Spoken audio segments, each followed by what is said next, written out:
Now the name of our unit is electricity, जिसका मैंने bracket में लिखा हुआ एक और नाम, eighth wonder of modern civilized world. Electricity समझने से पहले हम अगर थोड़ी सी इसके बारे में बात करें, थोड़ा सा हम इसको डिस्क्रिप्शन व्यू में देखेंगे, जिससे कि आपको थोड़ा इंटरेस्ट आएगा। अदरवाइज़ इस यूनिट के अंदर कुछ भी नहीं है। That is very very easy chapter, but that is very important. जो आपको 10th क्लास में एग्ज़ाम में न्यूमेरिकल मिलेंगे, वो कहाँ से मिलेंगे? इलेक्ट्रिसिटी से। क्लियर है ना? तो मेन अगर हम यहाँ पर बात करें तो इलेक्ट्रिसिटी से हम समझते क्या है। अगर मैं आपसे पूछूँ आपके घर में बल्ब है, वो जो ग्लो कर रहा है उसका रीज़न क्या है? आप क्या बोलेंगे? Sir, due to electricity. Fan जो है वो चल रहा है because of electricity. That means हमारे घर में जितनी भी इलेक्ट्रिक अप्लाइंसेज हैं वो सारी वेस्ट हो जाती अगर हमारे पास में इलेक्ट्रिसिटी नहीं होती। ठीक है ना? अब अगर हम समझते हैं थोड़ा सा इलेक्ट्रिसिटी के बारे में, तो electricity is nothing, it is the study of charge. क्या है इलेक्ट्रिसिटी? Study of charge. अब आप लोग सोच रहे होंगे कि चार्ज क्या होता है, तो उसके बारे में भी हम अच्छे से बात करने वाले हैं। पूरा डिस्क्राइब करेंगे चार्ज को भी, चार्ज बनता कैसे, होता क्या है, इसकी प्रॉपर्टी क्या होती है।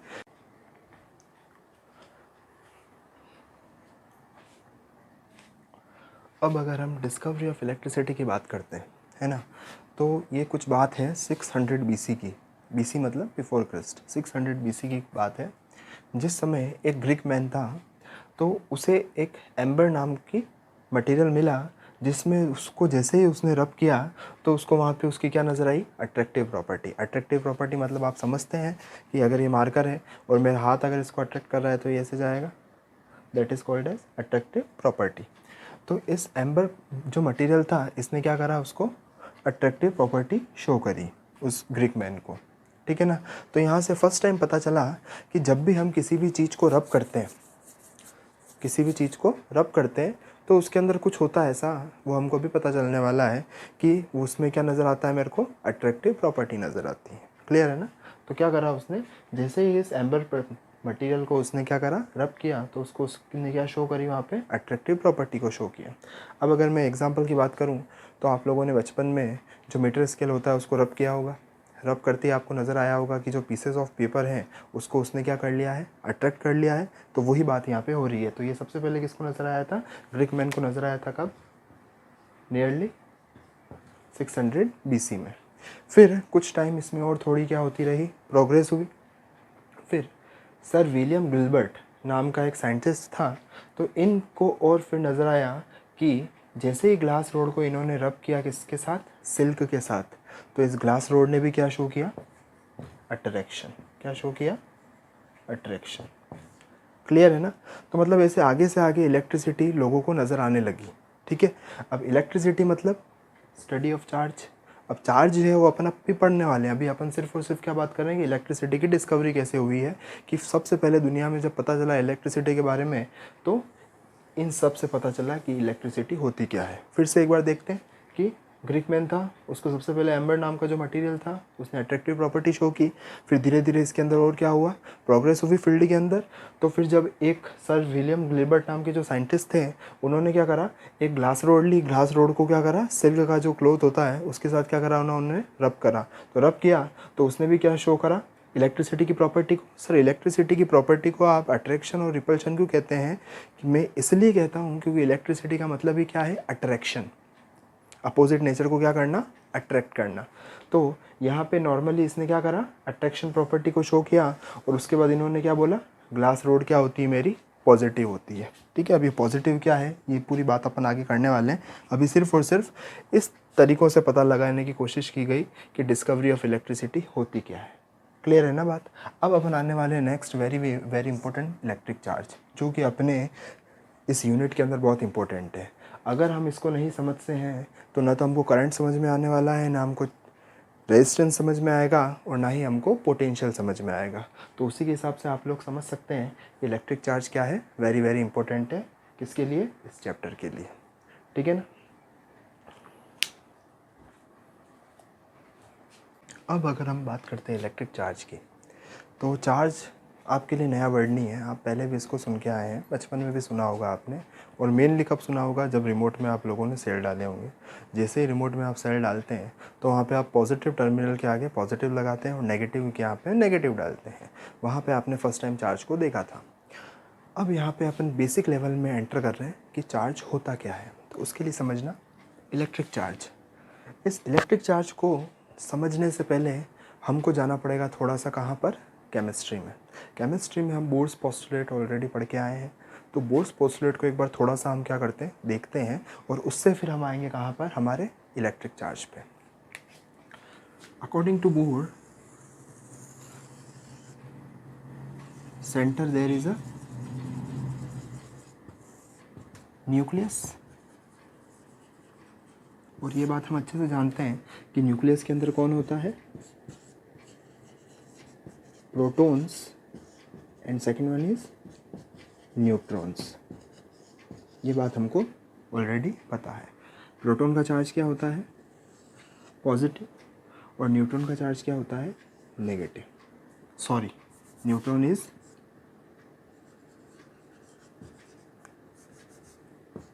न्यूट्रल। न्यूट्रॉन क्या होता है मेरा, न्यूट्रल, ठीक है ना।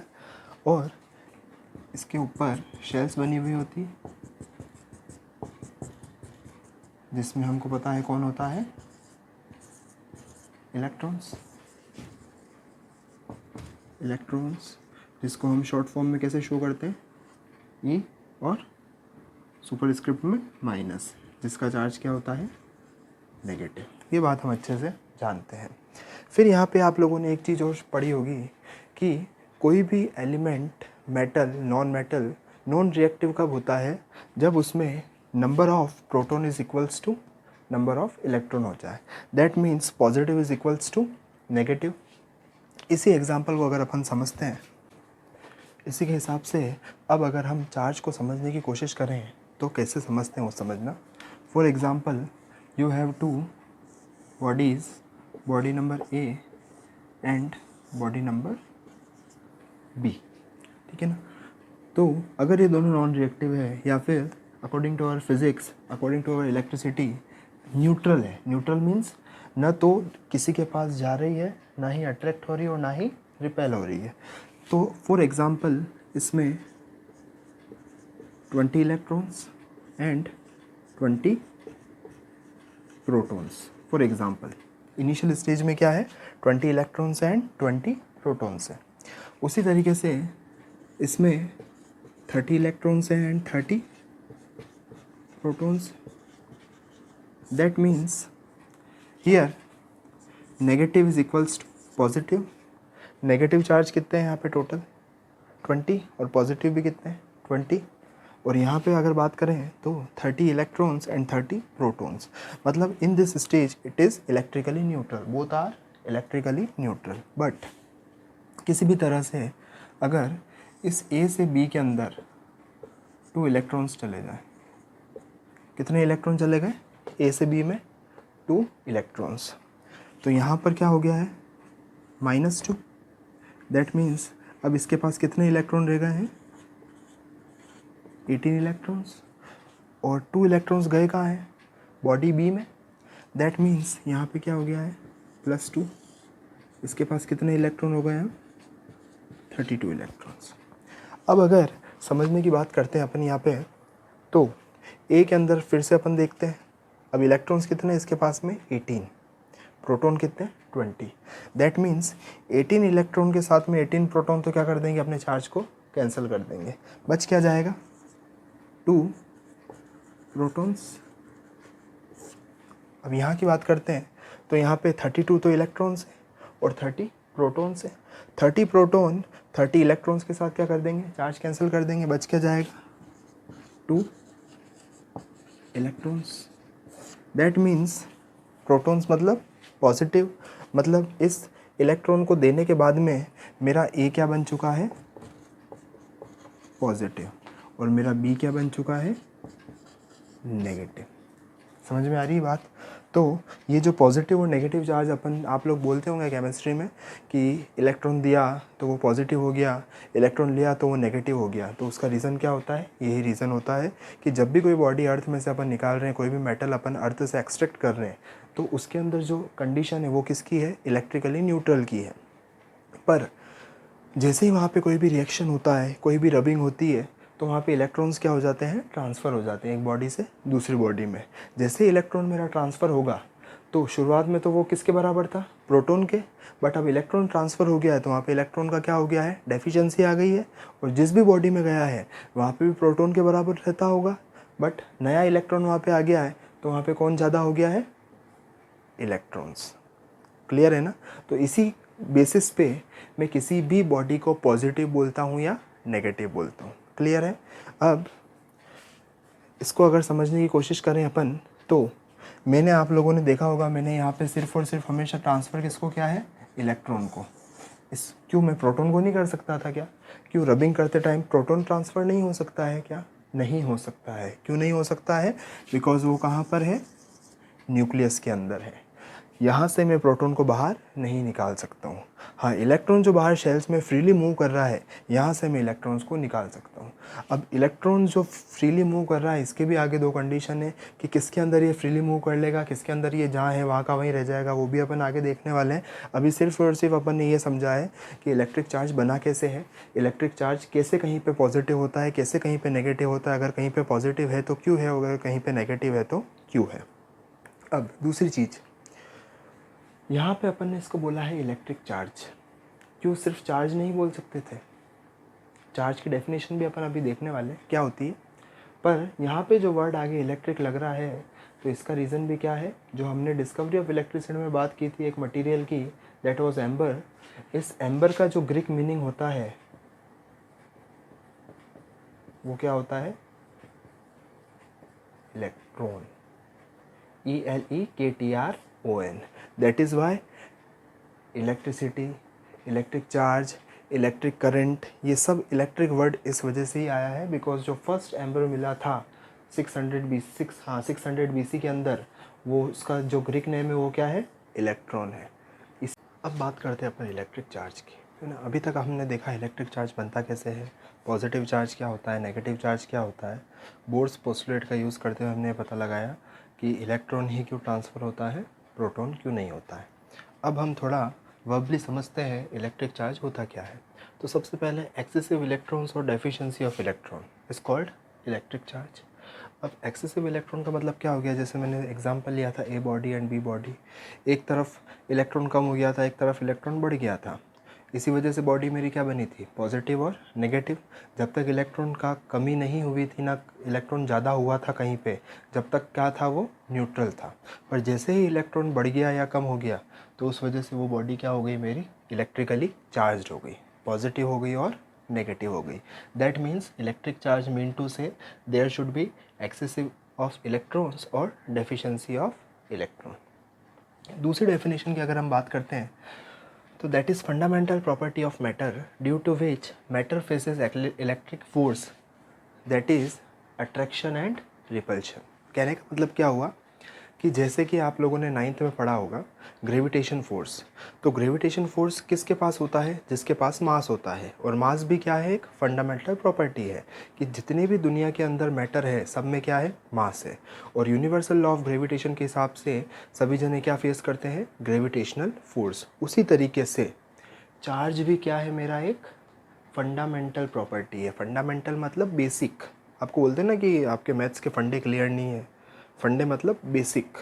तो बेसिक प्रॉपर्टी क्या है मेरी? इलेक्ट्रिक चार्ज है, जिसकी वजह से जो मेरा मैटर है, जो मेरी बॉडी है, वो क्या एक्सपीरियंस करेगी? इलेक्ट्रिक फोर्स को एक्सपीरियंस करेगी। किसको एक्सपीरियंस करेगी? इलेक्ट्रिक फोर्स को। सर इलेक्ट्रिक फोर्स क्या होता है? तो electric force is nothing, it is attraction और रिपल्शन। थोड़ा और एग्जाम्पल से समझाऊँ तो जो ए बॉडी हुई थी मेरी, वो पॉजिटिव हुई थी और बी नेगेटिव हुई थी। तो पॉजिटिव और नेगेटिव की वजह से क्या हुआ? दोनों ने एक दूसरे को अट्रैक्ट किया होगा। अब अगर ये हाथ मेरा, इसमें से मैंने बोला कि इसमें से इलेक्ट्रॉन्स कम हो गए हैं, इसमें 20 इलेक्ट्रॉन्स थे पर 2 इलेक्ट्रॉन चले गए, इसमें 18 इलेक्ट्रॉन रह गए और इसमें 2 इलेक्ट्रॉन एक्स्ट्रा हो गए। तो मतलब मेरा हाथ क्या बन चुका है अब? पॉजिटिव। और ये मार्कर क्या बन चुका है, नेगेटिव। मतलब अगर ये ऐसे हैं तो अभी दोनों कैसे आएंगे, पास आ रहे हैं। मतलब क्या फेस कर रहे हैं, ये एक इलेक्ट्रिक फोर्स। क्यों फेस करना पड़ रहा है, क्योंकि इनको क्या मिल चुका है अब, इलेक्ट्रिक चार्ज। क्लियर है ना। तो फिर से समझते हैं, it is the fundamental property due to that matter experiences attraction और repulsion. Attraction and repulsion is what, that is electric force. Clear है ना। अब तीसरी बात करते हैं, charge is consisted by matter. मैं ऐसा नहीं कह सकता हूँ कि कोई चार्ज जो है वो बिना किसी मैटर के है ना। जैसे अब मैं ये बोलूँ कि ये जो यहाँ पे आपको वैक्यूम नज़र आ रहा है, यहाँ पे जो स्पेस नज़र आ रहा है, यहाँ पे चार्ज है। अगर यहाँ चार्ज है तो यहाँ पे पार्टिकल भी होगा, एंड पार्टिकल मीन्स मैटर। मतलब विदाउट मैटर मेरा चार्ज एग्जिस्ट नहीं कर सकता है। क्लियर है। जैसे मास था उसी तरीके से मेरा चार्ज भी है। मास भी अगर मैटर है तभी होगा, और चार्ज भी कब होगा, जब मैटर है। क्लियर है बात। फोर्थ पॉइंट की अगर बात करें तो ऐसा यूनिट क्या होता है इसका, कुलाम। ऐसा unit of charge is कुलाम, that is denoted by capital C। ये तो बात हुई हमारी किसकी, इलेक्ट्रिक चार्ज की। अब थोड़ा मैं आप लोगों से पूछूं इलेक्ट्रिक चार्ज कितने तरह के होते हैं, तो ये बात आप ऑलरेडी जानते हैं, sir 2 types, positive and negative. कोई भी अगर पॉजिटिव चार्ज बनता है तो पॉजिटिव चार्ज क्या होगा, number of electron less than number of proton. अच्छे से पता है आपको ये बात कि पॉजिटिव कब बन रहा होगा, बिकॉज ऑफ प्रोटॉन। पर प्रोटॉन तो क्या होते हैं, जगह बदलते ही नहीं, जहाँ हैं वहाँ के वहीं रहते हैं। मतलब वहाँ से कौन गया होगा, इलेक्ट्रॉन चला गया होगा, इस वजह से वो बॉडी क्या हो गई होगी मेरी, पॉजिटिव। दूसरी बात करते हैं नेगेटिव। तो नेगेटिव चार्ज सामने दिख रहा है, बिकॉज ऑफ इलेक्ट्रॉन होगा। मतलब कहीं पे इलेक्ट्रॉन का नंबर कुछ रहा होगा, प्लस वहाँ पे नए इलेक्ट्रॉन्स आ गए होंगे, जिस वजह से वहाँ पे प्रोटॉन क्या हो गए होंगे, कम। मतलब वहाँ पे सिग्निफिकेंट जो हो गया है वो कौन हो गया है, इलेक्ट्रॉन्स हो गए। That is why the body will be negative. Clear है। थर्ड बात अपनी न्यूट्रल। न्यूट्रल मतलब आप गाड़ी में गियर लगाते होंगे, न्यूट्रल पे गाड़ी आपकी चलती नहीं है, तो आप क्या बोलते हो, न्यूट्रल पे है। Neutral that means number of electron is equals to number of proton. कोई मोशन नहीं, कोई फोर्स नहीं, कुछ भी नहीं, because number of electron is equals to number of proton. ये तो बात हुई मेरी किसकी, इलेक्ट्रिक चार्ज की। अब हम बात करते हैं किसकी, प्रॉपर्टीज़ ऑफ चार्ज की। तो प्रॉपर्टीज़ ऑफ चार्ज में अगर मैं बोलूँ तो ये बात भी आप जानते हैं कि जो सेम चार्ज होंगे या लाइक चार्ज होंगे वो एक दूसरे को क्या करेंगे, रिपेल करेंगे। सेम मतलब पॉजिटिव पॉजिटिव, नेगेटिव नेगेटिव। और अनलाइक चार्ज होंगे वो क्या करेंगे, एक दूसरे को अट्रैक्ट करेंगे। अगर मेरा हाथ पॉजिटिव है और मार्कर नेगेटिव है तो ये दोनों क्या होंगे, अट्रैक्ट होंगे। क्लियर है ना। और उसी जगह ये भी पॉजिटिव ये भी पॉजिटिव, तो ये क्या होंगे, रिपेल होंगे। क्लियर है। चार्ज है ये, ह्यूमन नहीं है, ये हमेशा अनलाइक को ही अट्रैक्ट करते हैं। अब इसकी जो नेक्स्ट प्रॉपर्टी की अगर हम बात करें तो जो नेक्स्ट प्रॉपर्टी है उसका नाम है क्वांटाइजेशन ऑफ चार्ज। क्या नाम है, quantization of charge. That is very very important property. यूँ समझ लो कि इस प्रॉपर्टी से आपको एक न्यूमेरिकल मिलेगा ही मिलेगा। आपके जब भी एग्ज़ाम होंगे आपको उसमें इस प्रॉपर्टी की वजह से एक न्यूमेरिकल 101% मिलेगा। अब समझते हैं क्वांटाइजेशन। तो क्वांटाइजेशन का मतलब क्या होता है, ये वर्ड आया है कहाँ से, क्वांटम से। कहाँ से लिया गया है इस वर्ड को, क्वांटम से। क्वांटम का मतलब क्या होता है, मिनिमम। क्या होता है, मिनिमम। अगर आपने कभी 6th 7th 8th क्लास के अंदर लाइट के बारे में पढ़ा हो तो वहाँ ही बोला जाता है light is nothing, these are energy packets. ये बोलते हैं अपन लाइट को, दीज आर एनर्जी पैकेट्स, कि जो है पैकेट्स हैं वो फ्लो करते हैं आगे की तरफ। तो उसी तरीके से क्वांटाइजेशन ऑफ चार्ज में भी वर्ड आया है क्वांटम, और क्वांटम का मतलब होता है मिनिमम। वहाँ पे जो मैंने बोला ना अभी कि पैकेट्स ऑफ एनर्जी होती है लाइट के अंदर, उसी तरीके से यहाँ पे अगर मैं आपको बोलूँ ये मेरी ए बॉडी है और ये मेरी बी बॉडी है, तो यहाँ से कम कितना चार्ज ट्रांसफ़र हो जाएगा, आप क्या बोलोगे, सर 1 इलेक्ट्रॉन। तो 1 इलेक्ट्रॉन कम से कम है ना, मिनिमम कम से कम कितना ट्रांसफ़र हो सकता है, 1 इलेक्ट्रॉन। तो 1 इलेक्ट्रॉन अगर यहाँ पे ट्रांसफ़र हो रहा है तो मैं क्या बोलूँगा, 1 electron is equals to 1.6 into 10⁻⁻19 coulomb. मतलब 1 इलेक्ट्रॉन का चार्ज कितना होता है, 1.6 इंटू 10⁻⁻19 कूलाम। फिर अगर मैं आपसे बोलूँ कि यहाँ पे कितने होंगे, 2 इलेक्ट्रॉन होंगे ट्रांसफ़र, 3 इलेक्ट्रॉन, 4 इलेक्ट्रॉन। मतलब एक्सपेरिमेंटली देखा गया तो हमेशा क्या चीज़ नज़र आई कि जो एक बॉडी से दूसरी बॉडी में चार्ज ट्रांसफ़र होते हुए नज़र आए, चार्ज मतलब इलेक्ट्रॉन्स जो ट्रांसफ़र होते हुए नज़र आए, वो हमेशा किस फॉर्म में थे? इंटीजर। किस फॉर्म में थे? इंटीजर फॉर्म में। तो अब फिर से पूरी जो ये तीन चीज़ पढ़ी अपन ने, क्वांटम, इंटीजर और ट्रांसफ़र, इन तीनों को मिलाते हैं। सबसे पहले मैंने बोला कि इस प्रॉपर्टी का नाम क्या है? Quantization of charge. Quantization word कहाँ से आया है? क्वांटम से। क्वांटम का मतलब क्या होता है? मिनिमम। ठीक है। फिर मैंने एग्जांपल दिया आपको, ए और बी बॉडी है, इसमें से कम जो ट्रांसफ़र हो सकता है चार्ज, वो कितना हो सकता है? Charge of 1 electron, that is 1.6 into 10⁻⁻19 coulomb. और ज़्यादा से ज़्यादा भी होगा तो कितना होगा? Number of integers. क्लियर है ना? मैं कभी भी ऐसा नहीं बोल सकता हूँ कि 2.5 इलेक्ट्रॉन्स चले गए, रॉन्ग। मैं कभी भी ऐसा भी नहीं बोल सकता हूँ 3.5 इलेक्ट्रॉन चले गए, ये भी गलत। हमेशा क्या होगा? n। n मतलब इंटीजर। क्लियर है बात? तो जहाँ पे भी आपको शो करना हो कि कोई मिनिमम अमाउंट एक जगह से दूसरी जगह ट्रांसफ़र हो रहा है, मिनिमम अमाउंट, वहाँ पे आप किस वर्ड का यूज़ करते हैं? Quantum. Quantum means minimum quantity, and minimum quantity कितनी है यहाँ पे? Charge of 1 electron. क्लियर है बात? That is what? 1.6 into 10⁻⁻19 coulomb. उसी के हिसाब से न्यूमेरिकली अगर मैं क्वांटाइजेशन ऑफ चार्ज को लिखने की कोशिश करूँ तो Q equals to plus minus NE। क्या लिखूँगा मैं? Q equals to plus minus NE। अब Q क्या हो गया मेरा? टोटल चार्ज, और ये क्या हो गया मेरा? नंबर ऑफ इलेक्ट्रॉन, और ये क्या हो गया? Charge of 1 electron. अब थोड़ा और डीप में समझते हैं इसको, क्वांटाइजेशन ऑफ चार्ज को। That is very important property of charge. बताया ही मैंने कि प्रॉपर्टी बहुत क्या है? इंपॉर्टेंट है। तो क्वांटाइजेशन ऑफ चार्ज की अगर अपन बात करते हैं तो सबसे पहले अपने को क्लियर होना चाहिए कि यहाँ पे बात किसकी की जा रही है? n की। n मतलब इंटीजर। ठीक है ना? क्वांटाइजेशन का मतलब क्या होता है? Minimum quantity. मिनिमम क्वांटिटी मतलब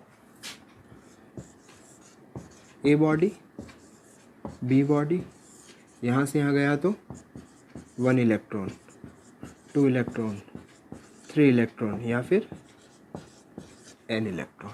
ठीक है ना?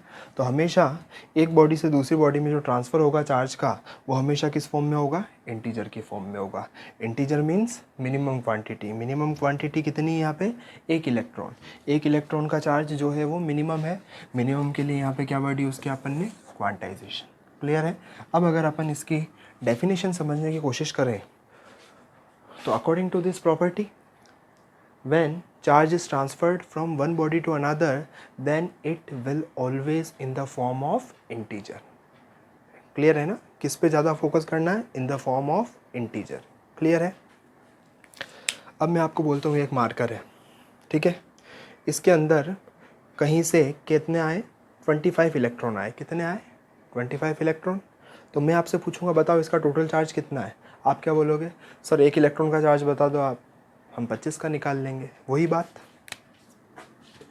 Q equals to NE। Q तो क्या हो गया मेरा? Total charge. N मतलब 25, और E की वैल्यू बताई है मैंने आपको कितनी होती है? 1.6 इंटू 10⁻⁻19। अब मेन चीज़ समझना, क्या ट्रांसफ़र हुआ है? इलेक्ट्रॉन। इलेक्ट्रॉन का जो नेचर होता है वो क्या होता है? नेगेटिव। इस वजह से अपन क्या लगाएंगे यहाँ पे? माइनस। क्लियर है बात? ये तो बात की मैंने किसकी? इलेक्ट्रॉन की। इसी जगह मैं आपसे बोलूँ कि इस मार्कर में से 20 इलेक्ट्रॉन्स चले गए। क्या बोला मैं? 20 इलेक्ट्रॉन्स चले गए हैं। मतलब अब यहाँ पे जो रह गए हैं वो कौन रह गए हैं?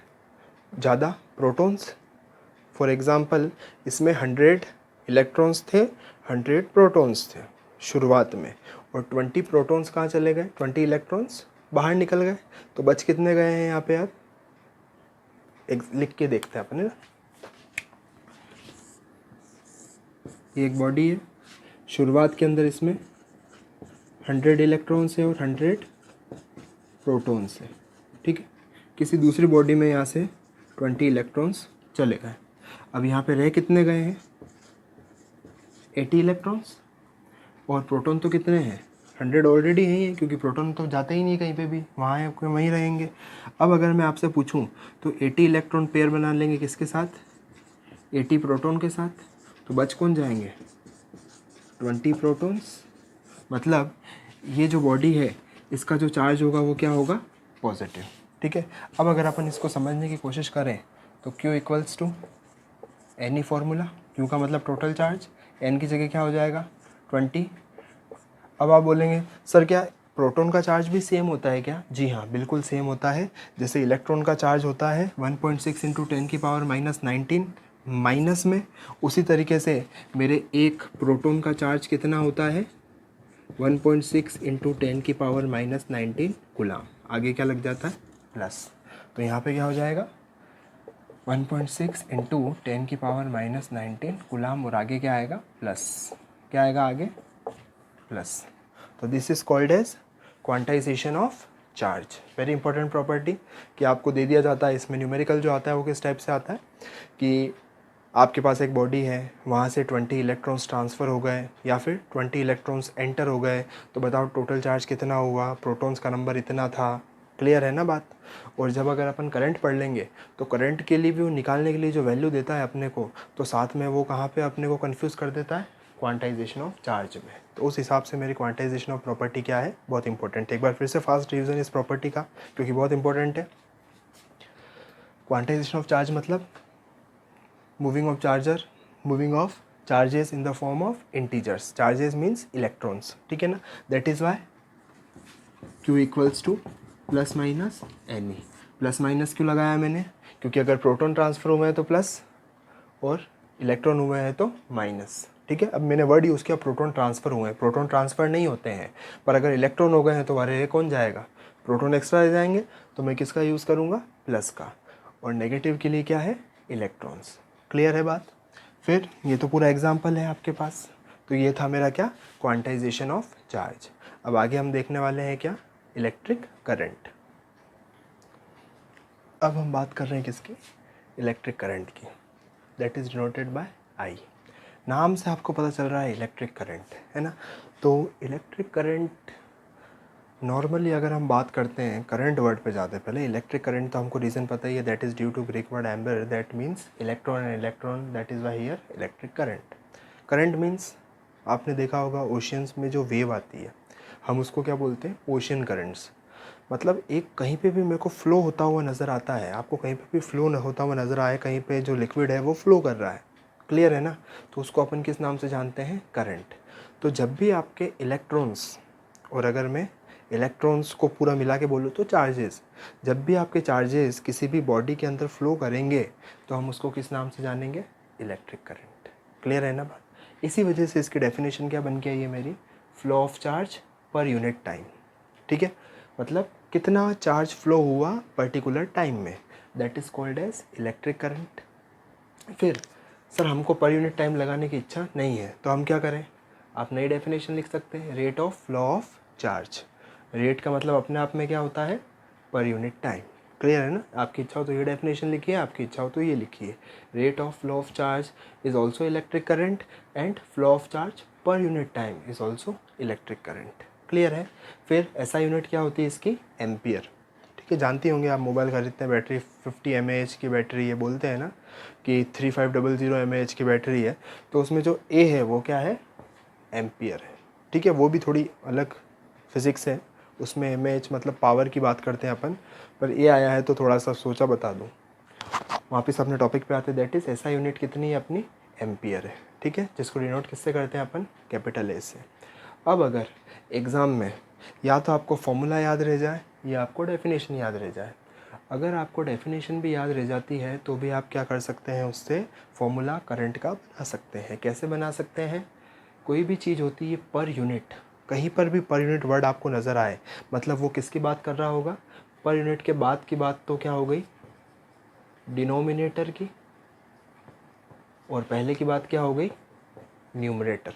ठीक है, मतलब पहले जो लिखा हुआ है वो क्या है, न्यूमरेटर है, और पर यूनिट के बाद में जो लिखा है वो क्या है, डिनोमिनेटर है।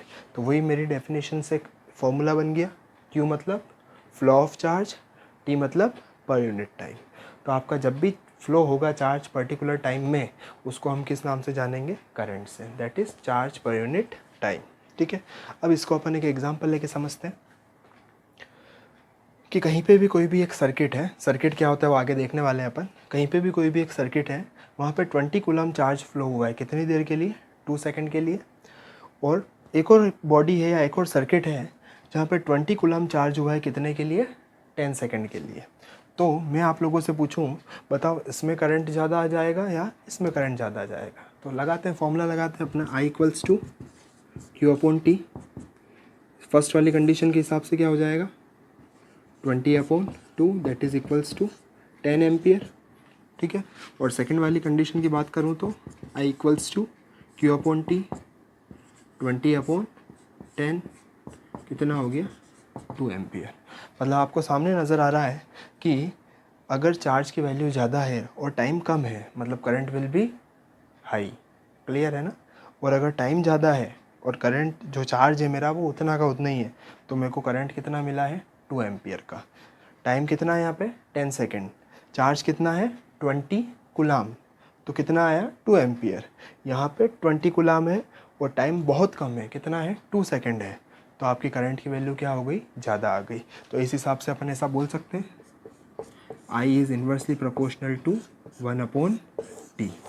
कहने का मतलब क्या होगा, अगर कहीं पे टाइम इंक्रीज़ होगा तो I आपका क्या हो जाएगा, डिक्रीज़ हो जाएगा। पर उसके लिए मस्ट कंडीशन क्या होनी चाहिए, आपका Q क्या होना चाहिए, कांस्टेंट।